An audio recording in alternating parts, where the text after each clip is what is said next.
Welcome to the Santa Cruz Coffee Break. If you're watching on YouTube or listening on Apple Podcast, please follow, hit the like button, or any subscribes. It really helps us with the algorithms. Santa Cruz Coffee Break is produced by the Santa Cruz Guitar Players Forum. All opinions are those of the speakers. We invite you to join us on the Santa Cruz Guitar Players Forum at SCGCPF for more fun. Now, let's get on with this installment of Santa Cruz Coffee Break. We would like to welcome everybody to the 81st Santa Cruz Guitar Players podcast. And today we're going to speak with and hear a pretty fantastic story, I think, from Dave Murray. Tad and I got a chance to meet Dave last Friday. And as he started to tell us the tale, we both stopped him and said, "When can we get you on a podcast?" So after one or two days of scheduling, we'd like to welcome you in. Dave, welcome. Yeah, good to be here. Thanks for having me. Excited to talk to you guys. Well, we're excited to hear. Apparently, you have started a school, and you have the same problem that Richard Hoover has, and that's a wood problem. So, yeah.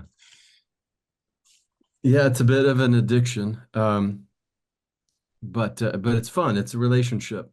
I think that Richard has a very special relationship with tone wood and has for a very long time, and it's one that gives back, and it's been a lot of fun to connect with him on that this last couple weeks. Really, this last 20 years, but especially the last couple weeks as we've been sorting through his inventory together, which is staggering.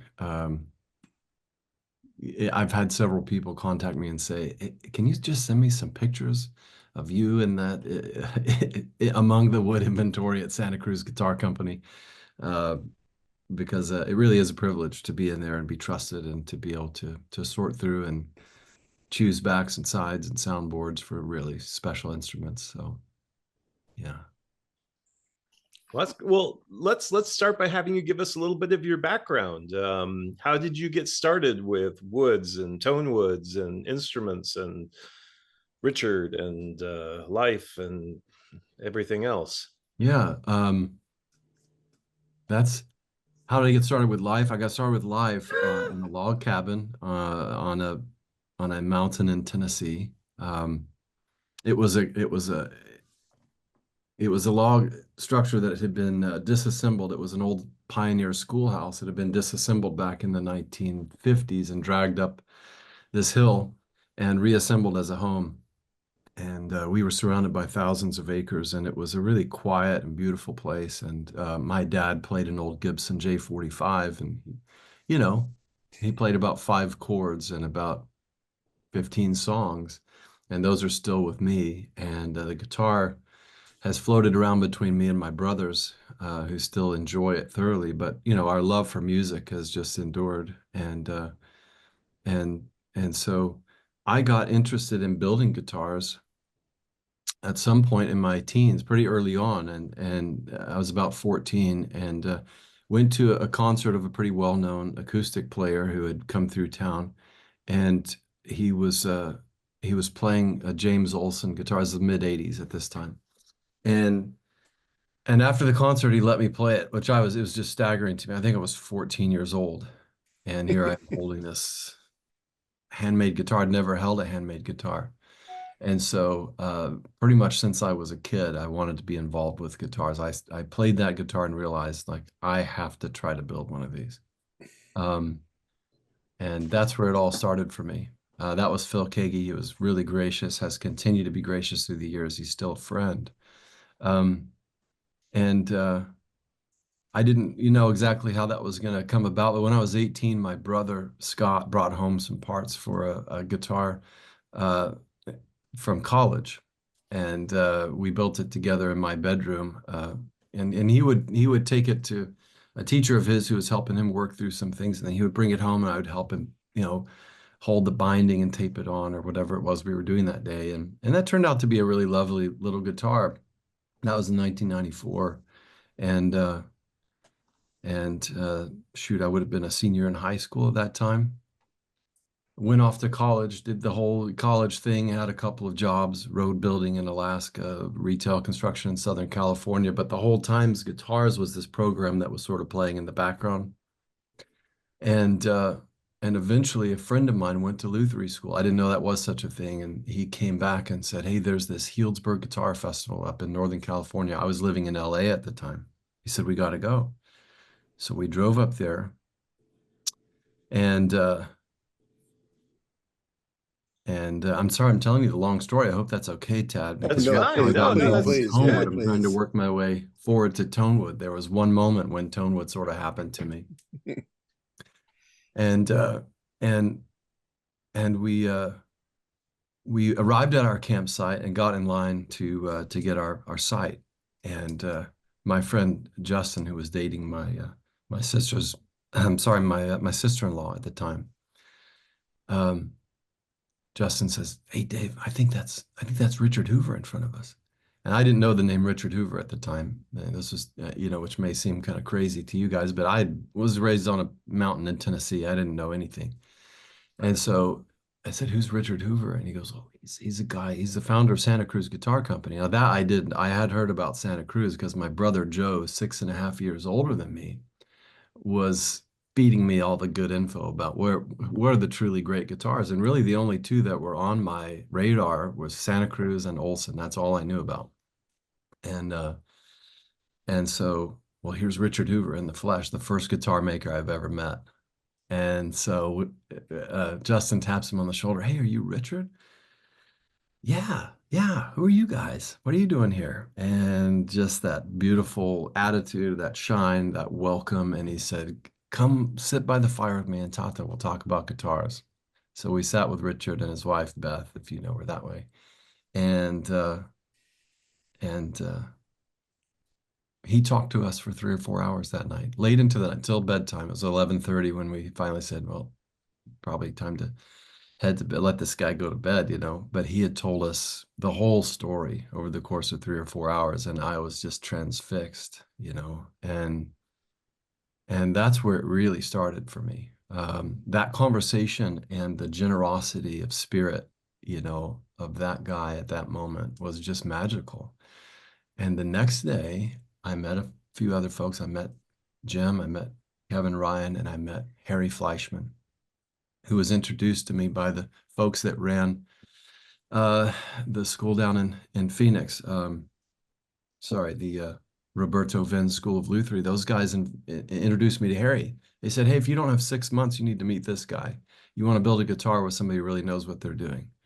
So they introduced me to Harry Fleischman, who was absolutely charming and funny and welcoming. And Harry said, "You got to come build a guitar with me then."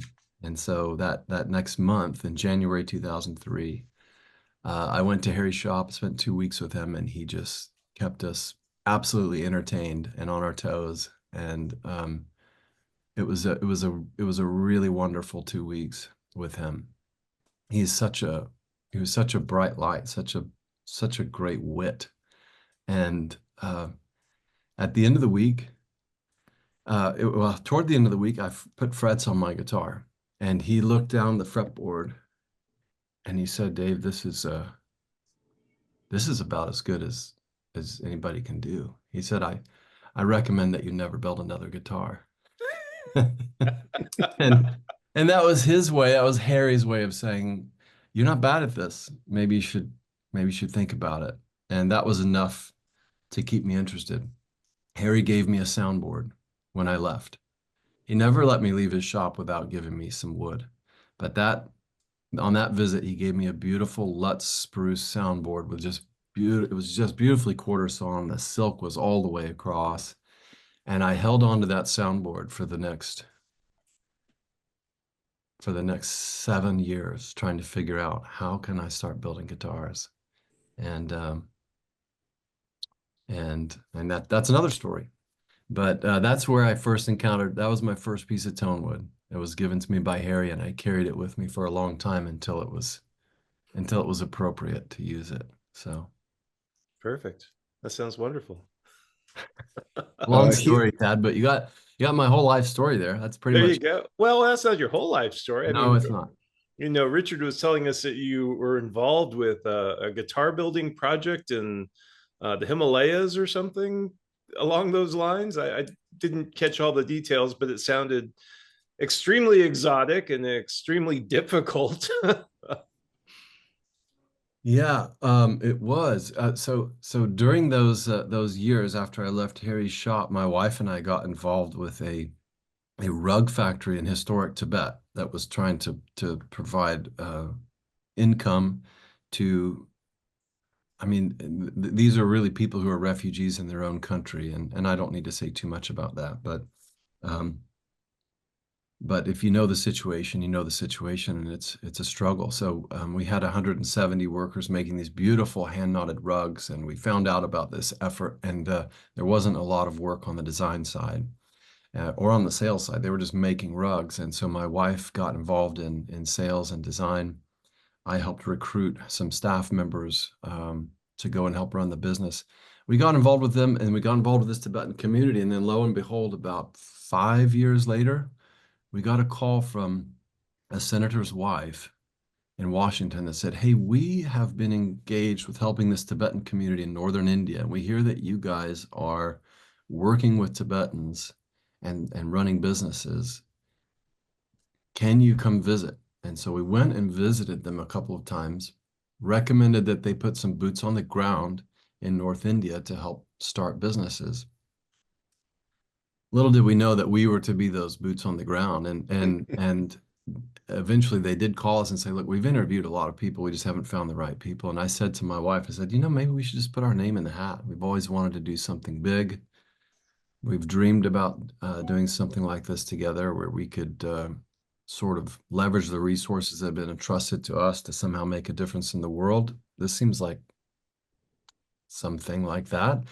And so it was Senator Bill Nelson's wife. We contacted Grace and said, Grace, I think we'd be willing to put our name in the hat to maybe go over and check this out. And she said, "Please just go. Like, we'd love for you guys to be the people." So we went over and literally sat in this mentoring house, which had kind of been turned into a drug rehab house for young Tibetan men that had been started as a cooperative effort between the Dalai Lama and some friends of the Nelsons.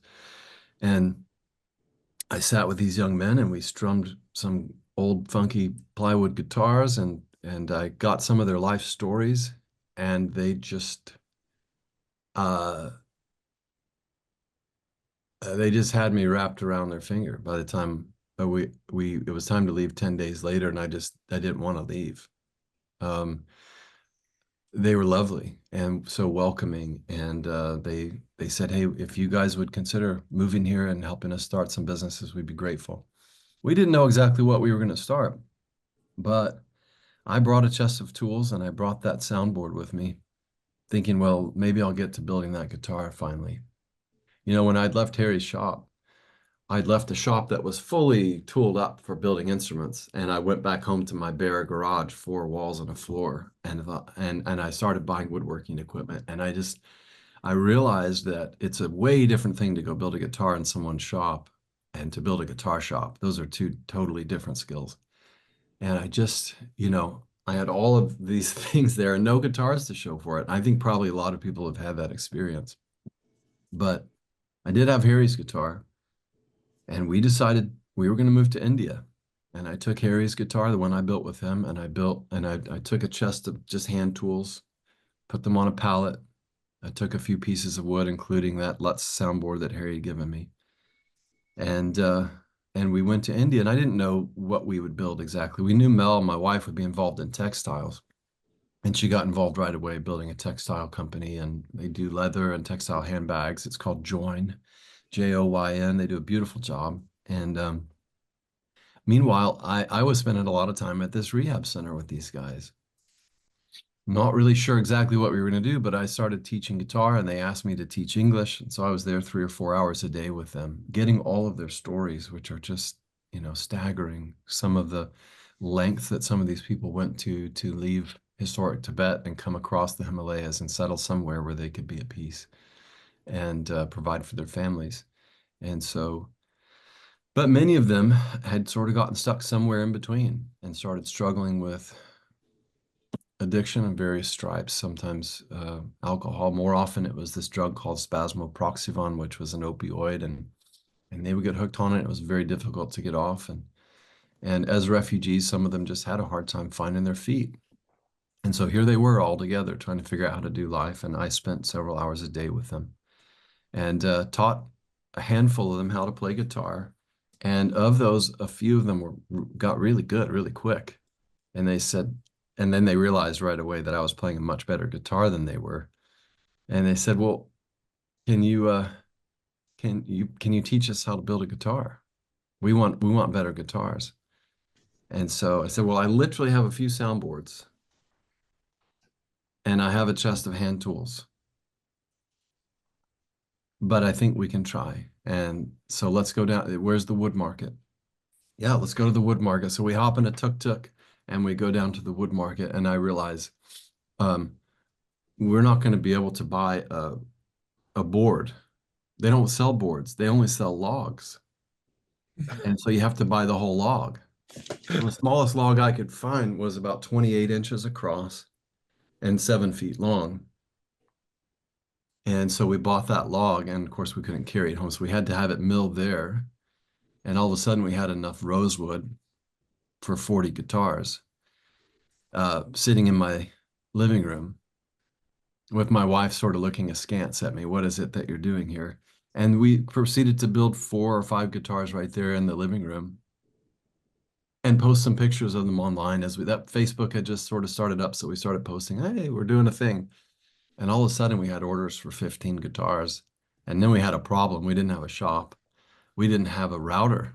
And I mean, we were chiseling. I don't know if you've ever tried to chisel a body mortise against the grain, it doesn't want to accommodate you. So we just started trying to gather a few tools, and we rented a dilapidated old storefront on a little windy road leading up into the Himalayas, and renovated that together over the course of a few months.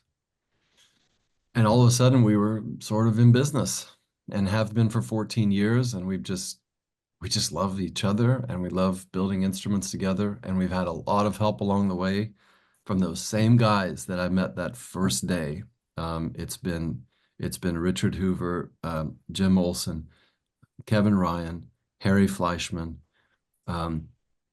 Irvin Samaji counseled us a little on some things, and Bob Taylor has stepped in a couple times, and one other, George Loudon, has let me spend time in his shop in Ireland learning about Finnish work and the way they do it, which is they do a beautiful job. And then who else has become a friend more recently?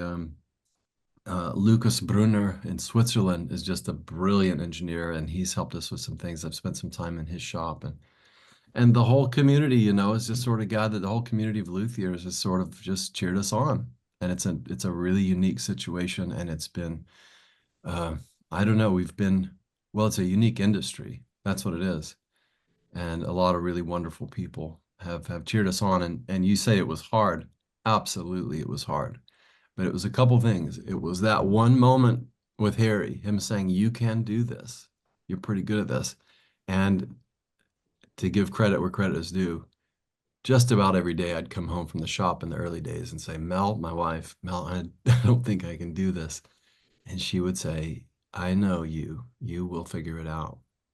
And then I'd wake up in the middle of the night from some dream about the solution, and we'd figure it out. And it was like 50 things on the first guitar, and it was about 12 things on the next. And before you know it, we were kind of rolling, and have been more or less since we got our teeth kicked in during COVID, but we're recovering and rebuilding, and it's going really well. I've got a beautiful team over there.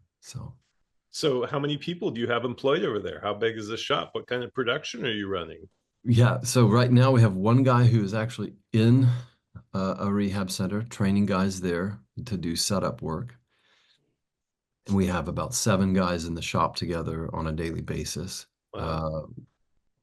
Each of them is sort of a specialist, but they also cross train. And then I have one one guy that just sort of helps with admin and leads things. And then I have luckily I've got Mel's team on the handbag side that helps with logistics and purchasing, procurement. And so I think between us we have around 55 or so, but Wow. in the guitar company, we're coming back up on 10. I think we've had as many as 14 in the past. We've got 10 now.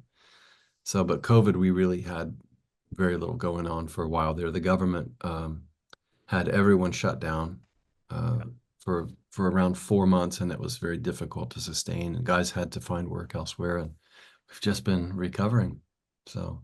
Yeah, yeah. So do you still just go down to the wood mart and grab a log of rosewood and drag it up the hill and Well, we have found that to be a sawmill and a guitar company is that's a difficult balance, and you really don't want people who are capable of building guitars spending most of their time thicknessing wood and slicing things up, which it's okay, it's fun. We love slicing wood, but we want them building guitars. And so we have simplified some of our procurement. We've found, actually, I shouldn't say we found, Richard introduced us to his friends in South India, in Karnataka, Hubli, Karnataka. It's a family that's been cutting for 4 generations for Martin, and for 3 generations at least for Richard that I know of, maybe 4. Richard's been, with them for a long time, and just a beautiful family that does great work. And they just cut down in detached trees. The Indian government is pretty good about regulating forestry. It's very difficult to get permission to get a tree cut. But this family's been doing a great job for a long time. I actually took the 49-hour train ride from Dehradun to Hubli, Karnataka with my friend Tenzing Phuntsok, who was my first luthier that joined up with me. And we rode. I bought that. I tried to find the biggest book that I could find to take with me on the train. So I bought that Steve Jobs biography, and then about 6 hours in, I'm done with that, and I'm thinking, oh my gosh, I have 43 hours left on this train. So I didn't bring enough books, and there wasn't internet service back then, in these rural areas. So it was just a good opportunity to get to know some locals, the food's reaching into the train and you're grabbing a little, tomato soup or whatever it is that they're offering you, chai, sitting and chatting with Tenzing, making up games. We decided to fly home instead of to drive home. We sent the wood back on the train. We had a beautiful weekend with them, and they treated us to thali meals, and we sorted through about 1,000 sets to find 100 that we loved out of a stack that had been sitting for 40 years.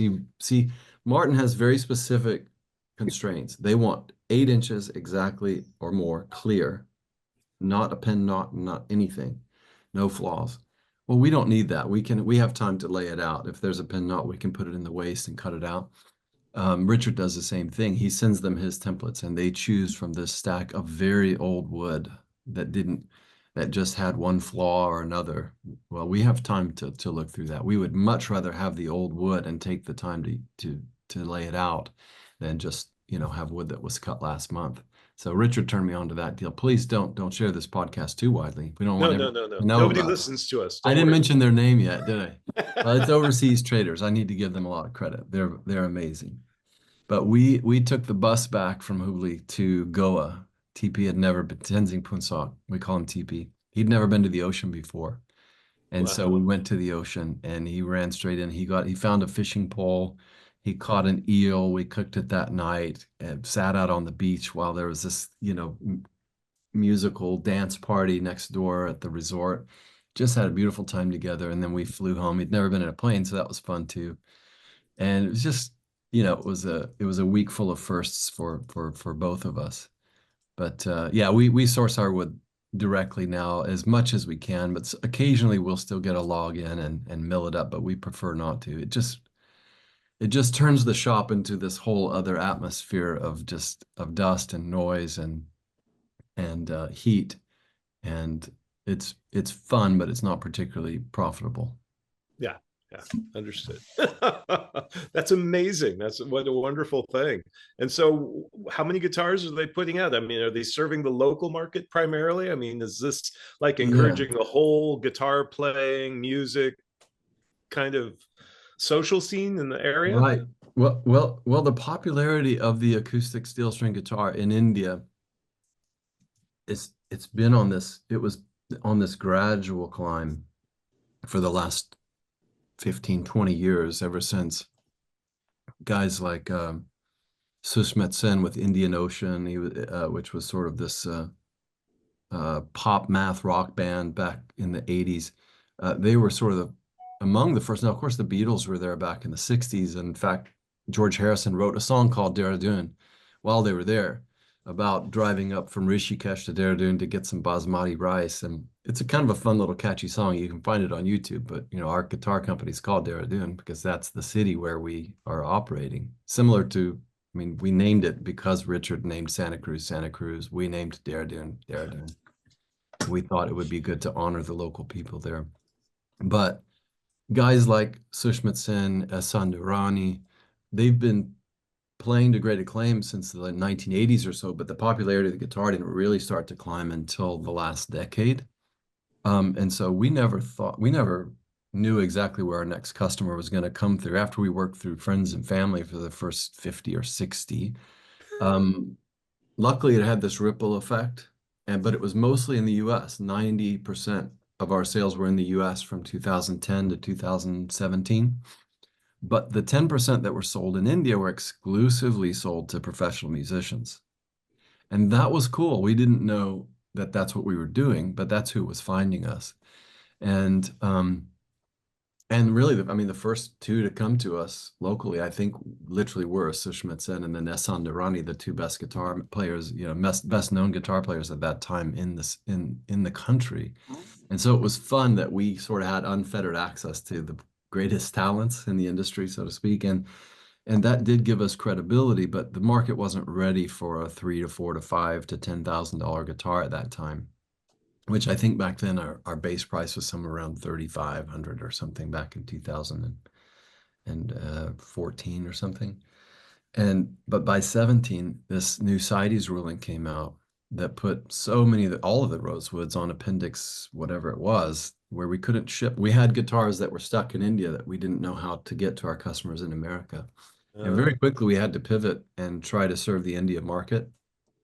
And they were ready for us. We did try to offer a slightly less expensive guitar. We realized that we're not very good at that. We're good at going all the way. We want to build the most beautiful, best sounding, best playing guitar we possibly can.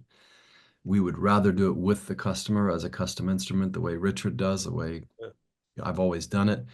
This all sounds very when it familiar. just feels, sorry, what's that? It all sounds very familiar. Yeah, I mean, it's not the way, to get rich, but we enjoy it. We love building guitars still, and I think that's worth something. And so we've just always done it that way. And fortunately, around the same time, India's economy really started picking up in the last 10 years as well. And so just more people who are sort of in that middle class plus were able to consider buying an instrument, even if it was 4 or 5 or 6,000. And so since 2017, it flopped. It's probably 80-20. 80% of our instruments are sold to Indians. Now 20% are sold. It may be 70-30. I don't know. Yeah. We've got one going to Dubai this month, another going to Israel, one going to Miami. We've built as many as 14 guitars a month. We've built as few as 3. We're going to make it either way. The guys get paid. It's not that difficult to make our monthlies if we can just turn them out. But the most difficult thing is that the power still goes out 3 or 4 hours a day. Our landlord doesn't want us to put in a generator. It'll be loud. It'll draw attention. So we're trying to find the right property to relocate to be able to build a sort of more or less an off-the-grid situation where we can have consistent power. And at that point, we'll be able to get, I mean, our goal is, well, similar to Santa Cruz. Our initial goal is to get to 1 a day, which would be about 20 a month. And then we'd like to get to 2 a day. And that would be just amazing. And that's about where Santa Cruz sits.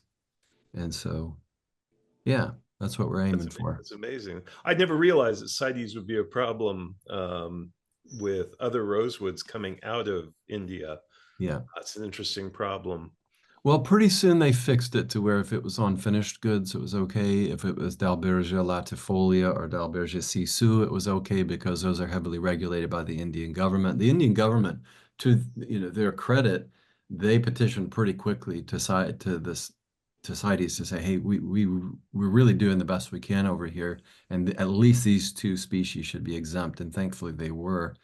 Um, but and many rosewoods were sort of adjusted on what appendix they were a part of after that. But 2017 was a shock. We didn't know what we could do for the first 8 months of that year, so we had to pivot. And thankfully so. I mean, it's been really beneficial to us in the end to be able to grow our India market. That's amazing, and they have such a strong mechanical economy. I mean, they make a lot of machinery and equipment. How Mhm. much of your materials are you able to source locally as opposed to importing? Yeah, so we can't get tuning machines there yet. Those are coming, Really? like KMS Shokai in Taiwan still just makes some of the best tuning machines with Goto. And there, we've had a few people approach us and say, I'm making tuning machines, and we just haven't had the time to R&D with them. That's a very, well, people are pretty specific about how they like their tuning machines to work, and people are also brand conscious there. They like what they know, and they know what they like. And so we haven't switched over there. Cases are becoming a little easier to source in India. That was really difficult in the beginning. There are some people down in Delhi making really wonderful like flight travel cases, sort of similar to like a mono case. We do use mono a lot. We love mono cases. We're sourcing them from South India. They have a distributor down there. We just love how portable they are because so many of our guitars are traveling so far that when possible, we would prefer to hand carry them, Mhm. to send them home with a friend who's on a plane rather than to ship. And those mono cases just make it easy to put it in the overhead bin. They don't give you too much trouble. We source our fret wire still is also KMS Shokai, same stuff I think that Richard gets, same company. But we're not able to get soundboards yet, unfortunately. We're still Ah, carrying those over. I source them and quietly carry them over.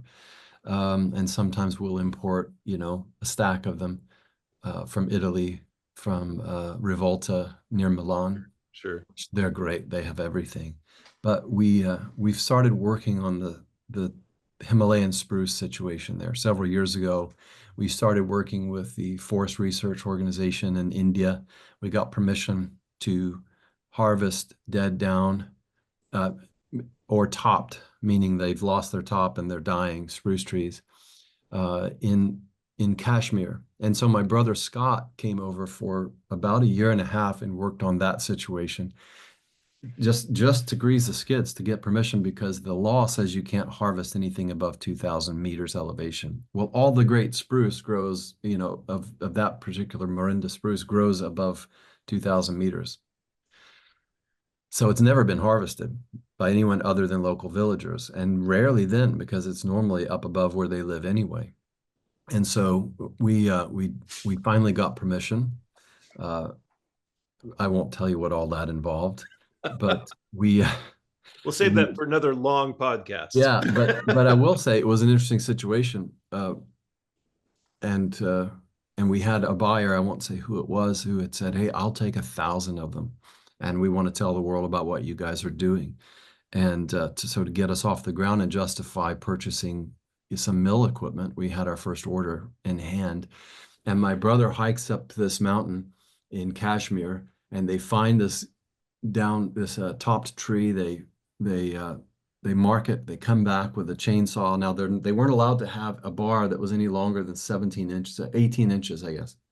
Well, the tree was almost 4 feet across, Oh, jeez. and so these guys that work for the forestry department are lugging this little chainsaw up, and of course it breaks within the first 20 minutes, and they don't get anywhere through it. And so they pull out the axe and they're cutting it with the axe. And then the Indian government, literally on the day that they're out there cutting our first tree, shuts down Kashmir, shuts down internet access, says all foreigners have to leave immediately. This is on a Sunday. You're required to be out by the next day. And they get word up the mountain that they have to leave. and they literally left this dying tree halfway cut, and we're not able to go back for 6 months. Kashmir was shut down for the better part of 6 months. And it's a touchy political situation as to why. If you know anything about Kashmir, this doesn't surprise you, but it's heavily contested area between Pakistan and India. It's part of India, but some people want it to be independent, some want it to be part of Pakistan, some want it to be part of India. And so things like this happened there. And so Modi had shut down the Prime Minister of India had ordered Kashmir to be shut down, including internet access, just to stop any organization against the government of India. And so, well, it stopped us too, and it hasn't stopped us permanently, but we're still thinking through how to attack that problem. We do think we'll be able to source spruce from the Himalayas before too long, and we have been able to test some of it, and it's very similar to red spruce. It's very similar to Adirondack in its properties. So we're kind of excited to get started using it. And we have a few pieces, but not enough to put into production. That was going to be my question, is whether you'd gotten samples and what your thoughts were on the samples. So it sounds like you think it's worth pursuing and worth. Oh, absolutely. Yeah. Yeah. The density and stiffness are just great. They're exactly where we want to be. And we would love to use it for bracing. We'd love to use it for soundboards. We would just love to find a consistent source for it. But for now, we have stacks and stacks of Italian soundboards and some Adirondack and some spruce that I sourced from Alaska several years ago. So can't complain okay. about that. You know what? You're asking these very short and seemingly simple questions, but anytime you're doing business in such a complex place, the answers are just going to be probably a little longer than you expect. No, it's quite fascinating. I mean, to hear the perspective of setting up this type of a business in a foreign country where you have all these issues to deal with. Drink? The politics, the language, I'm sure, the transportation, the import, the export. I mean, I just find it fascinating. Hopefully there might be one or two other people who will listen to this who also find it fascinating. Yeah, well, I hope so. Sorry, and if not, no, well, it's good. It's good. Stay top line if we need to. Well, we've talked with Richard a fair bit about the efforts they go to keep the humidity levels in the shop standardized and everything else. Are you able to do anything like that in India? I mean, are you using special equipment, or are you just lucky to be in the place where humidity levels are good, or do you only build at certain months and certain hours? Yeah, no, we are not lucky.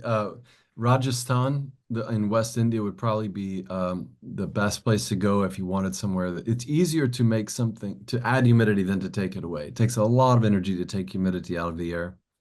And so we do use air conditioners. In the dry season, we use swamp coolers, to add humidity, but that's super easy, right? And we do control the humidity pretty tightly. And if it gets out of range, then we stop gluing. And a piece of spruce, well, look, paper towels are made of spruce. It's incredible. I mean, it can absorb really quickly. But if you get a paper towel wet and then it takes a lot longer to dry it out than to get it wet in the first place, right? So if the humidity gets out of control, it takes a couple weeks for us to feel like, okay, we can build again. And so we're really vigilant about it. And similar to what Richard had to do in the early days, we'll hang visqueen or rubber sheets on walls, and we'll make our assembly area much smaller so that it's much easier to control. That's the best solution that we have so far. In our new facility, we'll be able to build with materials like structural insulated panels or insulated concrete forms that will make it a cinch to control humidity. But so far, that has been one of the biggest fights. I mean, we're in a building that was built in the 1940s out of stone and kind of wattle and painted, and it's got thermal mass, but it doesn't have a lot of insulating properties. And so we're very aggressive. We just watch the humidity gauge constantly. And yeah, some days we can't build. And on those days we organize, we clean out the shop, we do something else. So amazing. Yeah, I think that a lot of people don't realize, all the minor details that go into building a really world-class instrument. It's just not a matter of, here in the United States, you can call an HVAC company and say, yeah, we need some equipment put in that'll do this. And we can rely on a consistent power grid, and we can rely on, all kinds of things that it's mind boggling to me to try and set something like that up somewhere else. Well, there's a reason why there's not enough, not enough jobs over there. I mean, there's good reason to not do business Yeah. there, but well, that's exactly why we are there, and that's okay. We're willing to go through some hassle, and we know that it'll only get better. But yeah, it's been a challenge. One of the things that we struggle with is what happens when the guitar leaves the shop. What we're dealing with here at Santa Cruz, we build at sort of the median of sort of world climate at about, around 50% or less, 45% humidity in the shop. That's where we're gluing, because some guitars are going to climates where it's going to be drier, 25. Some are going to go to climates where it's going to be slightly more humid. But anybody that's using indoor air conditioning during the summer, even if they're in South Carolina, it's going to be about 50% humidity indoors. Well, our customers in India, even if they are happy to spring for a $5,000 instrument, they're not necessarily in the habit of air conditioning their home all through monsoon season down to 50% humidity. Even if they wanted to, the construction's different. It's not insulated the same as it is here. It's mostly brick and plaster. And so it's very difficult to insulate. And so we have to keep in mind not only the problems of, I don't know, registering a business, for example, which how long does it take you to register a new business here, Tad? If you needed to register a new business entity, how long would that take you? Oh, you shouldn't ask me. I'm in Berkeley, so it's. Oh, is it harder there? Right. Well, it takes me about 20 minutes online to do that, if I want to register a business. It took a year and a half. Every business that we've registered in India, which is about 3 so far, has taken about a year and a half to get the Wow. registration through. Wow. So everything is hard, It's but not that bad in Berkeley. So what if we do get everything in our shop and in our business functioning, and then we send this guitar out into the world in India, where if it's 85% or 95% humidity outside, it's 85 or 95 inside in most homes. So the challenge that comes right back to the beginning of our production line, where we go, well, how are we going to even design this guitar to be able to handle that kind of change? And so it's informed everything about the way that we build. So a guitar purpose built for the India market now looks quite a bit different than a guitar purpose built for an American market that has sort of been steeped in this long traditional history, where a Santa Cruz is the penultimate perfect guitar for this market, in my opinion. Something quite different works well for the India market. And so for us, we try to put less tension on our soundboard, for example. We have our string height above the sound, not quite as high above the soundboard, because the soundboard, when it does get too humid, it gets weaker. And so we want to try to start with a very low saddle bridge combination, which sounds great. It's fine. But then what if you have to do a neck reset later on and you have a kind of a low saddle? Well, so we do a neck that pockets into the body that we can adjust using the bottom. Literally, I probably shouldn't tell you all the tech that we put into it. Yeah, no, the It's kind fact of that my you're idea. thinking about But it. we can do a neck reset in 5 minutes, Yeah. and we have an elevated fretboard, so it's all in the structure under the fretboard is integrated. And if it's monsoon season, the thing pulls up a little bit. 5 minutes later, we can have it out of the shop, and the customer's happy. We're looking at integrating that adjustability into the strap nut itself so that the customer can do it. We're just not sure we want customers wrenching on the guitars just yet, but we're getting close to comfortable with that. So yeah, it's exactly these kinds of considerations that are fascinating to me, that, again, I think that a lot of American guitar players are so used to a design that has worked here for so long, and we have these little minor technical innovations here or there, but to try and carry that to an environment that's so different. I find it fascinating, and it's really cool to hear about how you're thinking about that. I, for one, would love to see one of your Indian guitars against a Santa Cruz, just to see the differences and understand the technical considerations. But I may be the only one. I'll be bringing one. Hopefully, we'll get one in your hands within a month or so. I'll bring one in. That's the last generation. And I'm going to try to get a friend of mine from Kansas City that I just delivered one to a couple months ago to bring his out here one day. That has all of the tech in it. So yeah, love to put one in your hands, let you Very check it cool. out. Very cool. Well, we have kind of managed to avoid talking about what you're going to be doing with Santa Oh, Cruz. right. And We're in that's, Santa Cruz seeing as now. how we are the Santa Cruz coffee break, Yeah. what brings you into this operation out here in Santa Cruz? How are you going to be joining the team, and what kind of contributions are you making towards their process and Yeah. their Well, you might have guessed that that's a bit of a story too. So if you don't mind, I'll tell a little bit of it, but I'll try to yeah. keep it brief. Okay. Well, my wife and I were out here for other purposes, for business, and we were nearby Santa Cruz, and it had been a couple years since we'd visited with Richard, and we visited with him regularly over the past 20 years plus. And I said, hey, we're going to be close enough. Let's try to have lunch with Richard. And maybe we'll just update him on how things are going, what they're doing. And who knows? We've always thought that there's a shared spirit between us, and we just love sitting with him, getting input, and we've always said, oh, if there's something that somehow we can do together someday between the two, we'll keep our eye out for that, keep our ear to the ground. And so we didn't know if we would talk about something like that or just have lunch, but we stayed with some friends here on Pelton Avenue near the lighthouse in Santa Cruz, and the next morning we walked in. We walked all the way over to Harvey West. It's about an hour walk from here. We just wanted to check out the town, and as we were walking, we thought, man, this is not a bad place. We kind of like this place. This is kind of nice. And then we got to Richard and sat down with him, and within a few minutes, he was saying, what are you doing? What's your availability like? Is there any chance you might want to talk about doing something together? And we had thought maybe something would come up. We just didn't know Richard would bring it up within 5 minutes, and it was beautiful. I mean, Richard went on to sort of silver platter this amazing sort of picture of what it might be like to work together.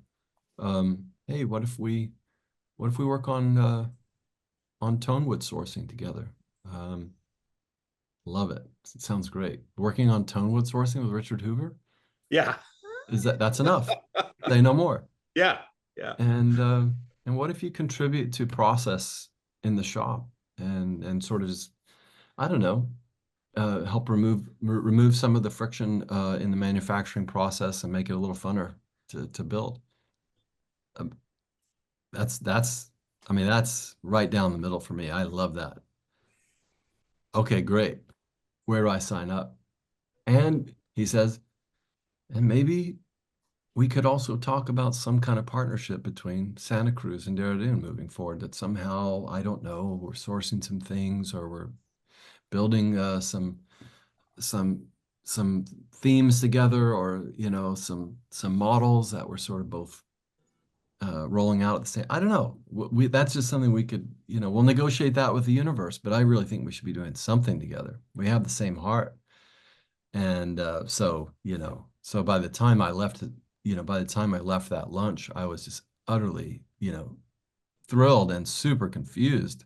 What just happened? I was totally disoriented in a lovely way. And so we've just spent the last couple of months, chatting through what this might look like. And I'm just coming in quietly. I'm just coming in to serve, and I'm just excited to be there and to get to know the team. They're lovely. I've met already, I mean, he has a great staff there. A lot of energy and a lot of skill, and I'm just excited to, well, like I said, hopefully to help make building funner. That's what I'd love to do there. What a And great job. yeah, and so far so good. I think we're still sort of, like I said, negotiating with the universe. We're not really sure exactly what this is going to look like, but I think we're all enjoying it, and I sure am. I'm just happy to be back on a team. I've been looking forward to being on. I haven't been able to be a part of the team in India while my boys have been in high school here in the US. I'm on the team. I do the design work. I send them the next jig, the next fixture design, etc. We communicate on a weekly basis. And but I'm not there. And I love being there. I love being in the room.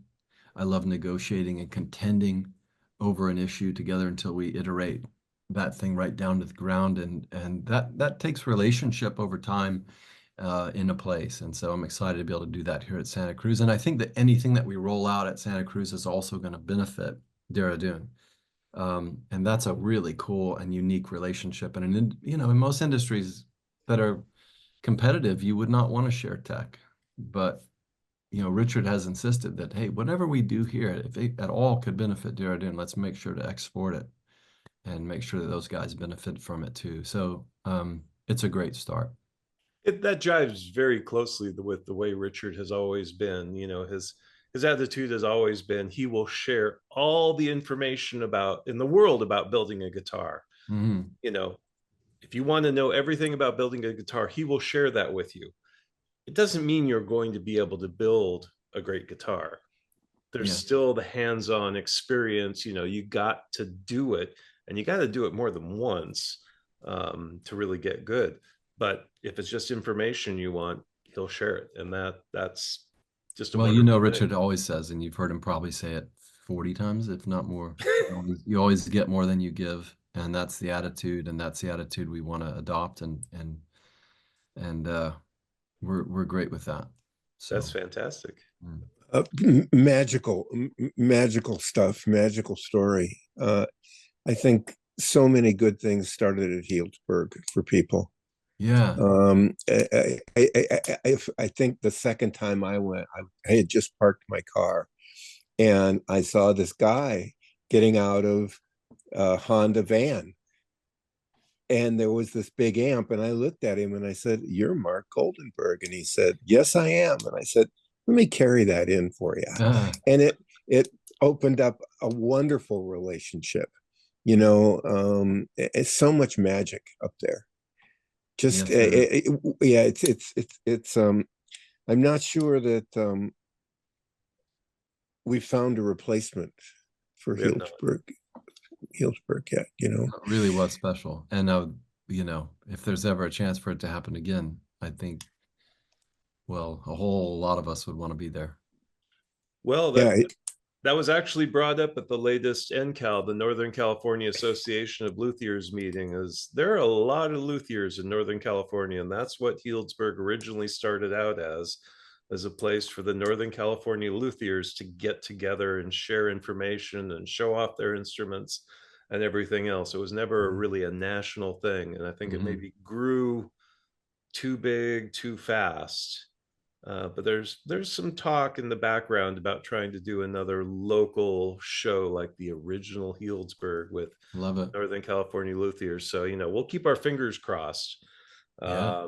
Maybe something will come about. We need that organizing energy. I mean, I know you know what that means, but there's got to be that initial ball of energy that can pull it together and get the wheel started. Well, So we'll maybe see. I've come to the right place at the right time to be involved in that. We'll, So we'll let you get settled in with what you're doing now before. I'm not saying I can head it up, but now that I'm in Northern California, I think that I would be able to be there maybe. So Yeah. I would Well, qualify. next So, month the meeting is at the Santa Cruz shop, so you'll get a chance to meet a lot of Northern California luthiers if cool. you're around Yeah. Next month, you say? When is that? in August. Yeah, Yeah. I don't have the date off the top of my head, Okay. but Okay. ncal.org, I think, on the web. I've Anyway, got a we'll, lot we'll of put a traveling link on. on the podcast. Hopefully I'll be able to be there. There you go. But we've Um, taken a lot of your time. I mean, I really appreciate it. This has been fascinating, a great amount of information. yeah, I just want to say I took a look at Join your products. Yeah. Unbelievably wonderful, fantastic idea. We'll make sure that link gets in there, and also for your for Dehradun. Yeah. Thanks. Yeah. The guitars are stunning. Oh, thank you. They're stunning. I mean, I you can almost hear them. you Yeah, know? and you can find places to listen to them, and No, but I mean, just on a screen right now, you can yeah, well, almost thank hear you. them, Thank you. The guys work Wonderful. so hard on them. The standard is so high and they're very patient, and I'm very proud of them. Um, and most of my guys have overcome serious challenges to be where they are today. And my dream is just for them to be able to continue building together. We always talk about growing old together. Mel and I talk about spending increasing time there over the coming years. We have one more in high school. He'll graduate next year. We'll have more freedom to do that. And um, I would want to stress that this whole thing has been such a privilege. It has not been it's not been the outflow of some kind of virtue. It has been an adventure. It has been a completely selfish undertaking, and we have been just absolutely blessed the whole way, and just so privileged to be able to do it. And it's been super fun, and the people that we've come into contact as a result have enriched our lives to no end. And yeah, so I definitely encourage any of your listeners who need a gift for a friend, the JOYN, joinbags.com. That would be a good place to start. Find something for your spouse or for yourself. I was looking at something actually, Yeah, so they make great I, gifts, no doubt. I did a quick little travel yesterday, and the backpack, I sure could have gotten into a smaller situation than I Yeah. had to with that, but And at uh, Join, Richard, there are about 50 families that have been provided for by that little handbag company for the yeah. last 14 years straight. And last time I was there, I believe it was, when was it? It was March. And I sat down with the staff and I went around one by one and I said, "How long have you been there?" No one had been there less than 3. Most had been there at least 7. And oh, I think almost half had been there for at least 12 years. And Wow. so they're a fun crew, and they get to come to work every day and make things together and chat and have a relationship. And I think a lot of Americans could learn from what they're. In fact, we love visitors. If anybody just wants to come and check it out, and visit it's like having family in India. You wouldn't believe it. It's not like a scary thing like planning a trip to. I can't imagine planning some random, travel to India. But if you come to Dehradun and you want to visit us, you're coming to visit family. You're in, and you'll have a great time. So we'd encourage Fantastic. anybody who wants to try that out.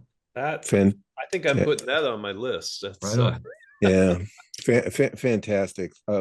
Thank you so much for sharing beyond an incredible story.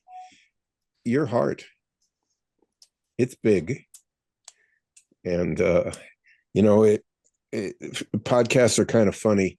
Um, what we try to do is provide inspiration in either red meat or tofu for the people that want to take the time to learn about it. And we really appreciate you doing this, Dave. Thanks so much. Absolutely, my pleasure. Thanks for inviting me, guys. You bet. pleasure. Wonderful afternoon in Santa Cruz. Go cut some wood. Yep, There you go. Hey, there's done and fun. done. We hope you enjoyed this installment of the Santa Cruz Coffee Break. For more music-related fun, please join the Santa Cruz Guitar Players Forum at SCGCPF or santacruzguitarplayers.com. If you have any questions or possible podcast topics, please contact us. If you have a product or service that you feel would be of value to our listeners, please consider adding your support and keeping the coffee pot on. Contact us for more information. We ask that you hit the like, follow, bell, or bookmark buttons so we can keep you informed of upcoming podcast episodes. We hope you enjoyed Santa Cruz Coffee Break. Now it's time to go play your guitar.